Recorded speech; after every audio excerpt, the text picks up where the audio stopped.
Warning: the gel blaster toy shown in this video could be mistaken for a real firearm. Do not take gel blasters into public spaces or it will likely be treated as real by authorities. Gel blasters are classified as toys in Queensland regulations, however this may be different in your state or territory. Be sure to check your local laws before buying or ordering a gel blaster. Also, ensure you use adequate eye protection whenever using gel blasters. Stay safe, everyone. G'day and welcome back into the studio for another short and sweet blaster review.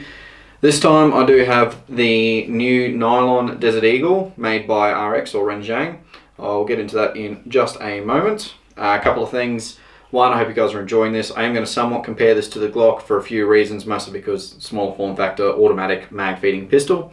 But other than that, we will jump straight into it. So this one is produced by Renjang, same people who brought us this. Now, that both excites and gives me a bit of trepidation for a few reasons. For one, this is definitely one of the best external build, like feeling and designing blasters that came out for a long time. It has been topped, definitely, by at least the HK416. But the internals on it were less than reliable. Let's be political and say that. This one here, at least on the outside, feels pretty good. Now, it does have a little bit of heft and weight to it, and mostly it is at the back. And I believe that's because these back panels here are actually quite heavy. They're not necessarily nylon. It is fairly nylon construction. It does feel pretty good. But, you know, it does seem alright on the surface of things. Whether it has the same sort of reliability issues those things did, unfortunately, the only way to tell on that is time. Because it is done by RX, they did give us a nice little instruction sheet. Get rid of that gel. However, it's not nearly as detailed as what the AK got. It's only pretty basic stuff, and that's unfortunate, but in reality, there is only so much this blaster does, so it's not really the big end of the world. They are continuing their pattern of using only the white connection on the batteries, which is annoying, but on this one, it's not going to be a huge deal. The reason being is this battery is actually very small. So by comparison, there's the end of the blaster. Now there is an intent, a reason behind this. It's not just to be painful with spare batteries. What it is the battery compartment in this is quite tiny. And I tried fitting a normal small 7.4 volt battery in with both connections and it just doesn't fit. So there is a reason for that. That does mean, unfortunately, using other batteries in this blaster may be a pain, so do take that into account if you are looking at buying one of these. I'll just get those crap out of my way. So, we'll get onto that in the end. Now, let's have a look at the actual blaster itself. So, starting with the business end, the inner barrel, and on the bottom here you do have some orange highlights, including this little bit here. So, there's your inner barrel, there's your highlights or your battery cover. You open that up, your battery goes in there. Again, we're using that white connection. So I'll show you that shortly. And you do also get this nice little mini Picatinny rail section. So you can see just there. Something to note, the valleys in the rail are not actually deep enough. So most rail things won't necessarily clip straight onto it. Hopefully someone does something there so you can fix it up, but you might have to modify that to make attachments fit. That simply pushes on like so. So for example, you just push it onto those slots and then push it down. To make sure it's on the right way, those arrows should be pointing towards the trigger. Otherwise it won't actually clip in, so it's an easy way to know. There is also a tiny little switch just there on the bottom. So at the moment it's in the off position. Flick it towards the trigger, it's in the on position. This thing does not have any fire select. It is full automatic. Now, if you are careful with your trigger finger, you can use semi-automatic, but if you hold it in the trigger, it doesn't matter. It's going to fire full auto. A couple of other things to note. There is actually a slide lock just here on the side. Now, I wouldn't recommend doing that. And the reason is because you can still fire it. It doesn't actually stop it from firing. It's not necessarily a safety. So you may just break something inside. Just be mindful of that.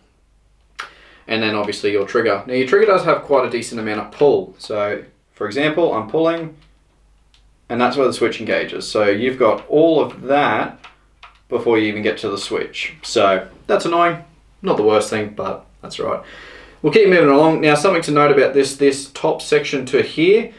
It's a little bit of a seam down the sides, as you can sort of see going down there. And the reason is these are actually part of the slide, whereas this is not. So that's solid mounted. This part will actually move with the blaster when it fires. So it does have a mock recoil mechanism, similar to the Glock and even the AK in that regard, which is nice. Not required, but it's nice. Moving further along, you do have some nice little markings, Desert Eagle down supply pistol made in China, and the same on the other side. Nothing special there.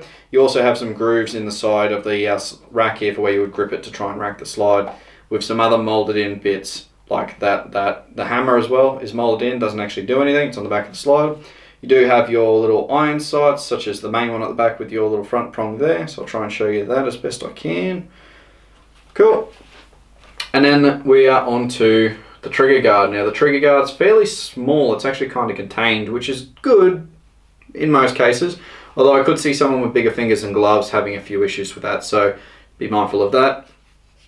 Then you get into the grip, the actual pistol grip itself. Now, like I mentioned, if you have a look at the shine from the light there, that pistol grip is actually made of a different material. I am speculating that it's metal, I could be wrong, and I don't actually have the time this afternoon, unfortunately, to check that properly. But that's where the weight seems to be, so that's why I think that, and also the way it feels. Just be mindful of that. Your magazine is contained within your hand grip, and there is your mag release just there on the left-hand side of the trigger. There's nothing on the right-hand side, it's just a molding. And if you push that mag release, there's your magazine. So pretty straightforward, just push it in, the magazine will drop out. As for the magazine, it is fairly standard fare, so you don't necessarily have any motors in this, so you don't have to worry too much about accidentally putting water down in that, because it's not really going to do anything, because this is a mag fed blaster, but it's actually a manual mag. So what that means is there's a little tab here that every time this fires, a bar will come across and push it down, and when it does that, it rotates around in the bottom in a gear, which is what feeds the gel. So theoretically, the faster you fire, the faster it'll feed. Does also mean that when you first fill it up with gels, you can actually pre-prime it. Just do it manually, which is nice. Other than that, you do have your little catch grabs on the side and a little door just here on the side, which you fill it up with. Now, there is no tab on the top of the magazine, so if you tip this up when it's got gels in it, they're all going to fall out. Be very careful of that. And I'll just show you that little manual feed just there. So that's a little tab there. Push that down, and that basically operates the magazine. Other than that, once it's full, you simply slot it into the hand grip like so, push it up, clips in, you're now good to go.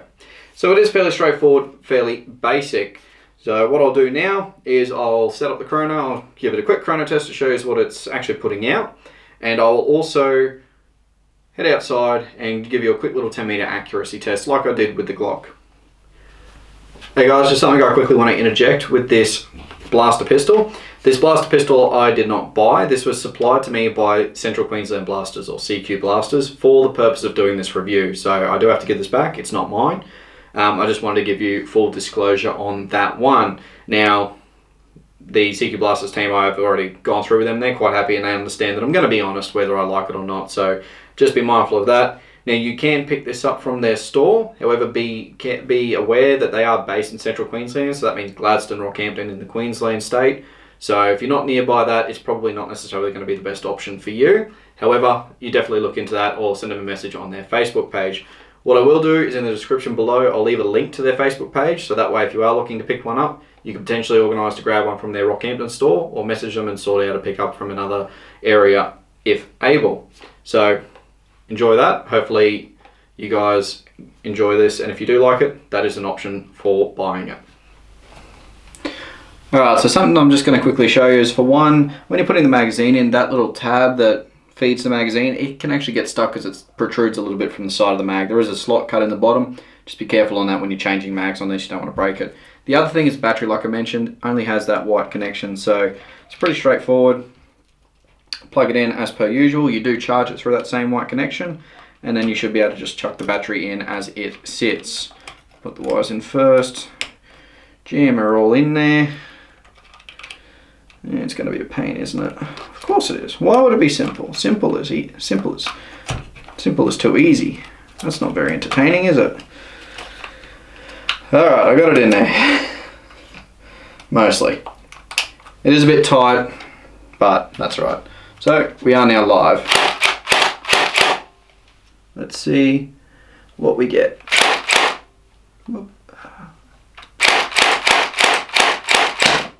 There we go.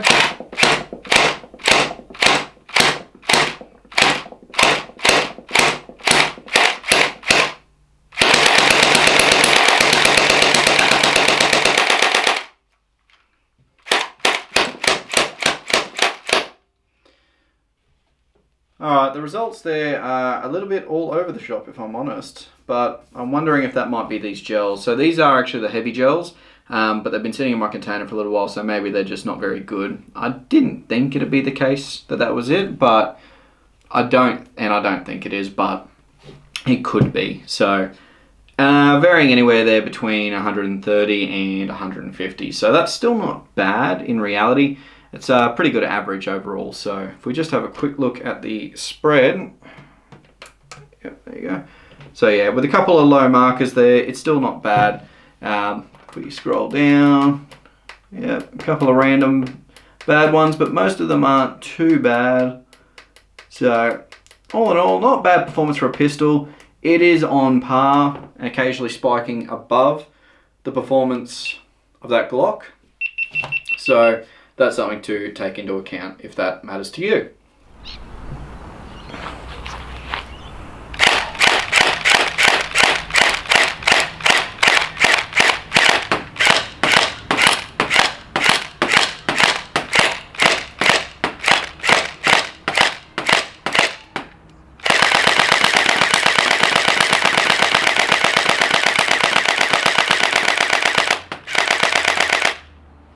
So the Desert Eagle, it is definitely a very unique design. A lot of people do have this as their sort of favorite style of pistol.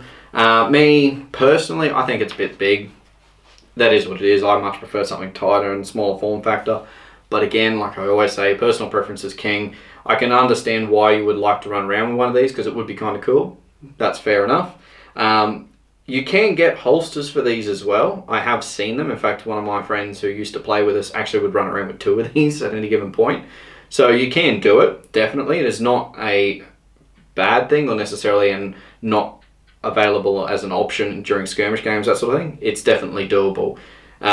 Is it the most practical? That's up to you. What are you willing to put up with? Are you happy with a bigger pistol? Would you prefer a bigger pistol? It's fine. Like, the performance is what it is.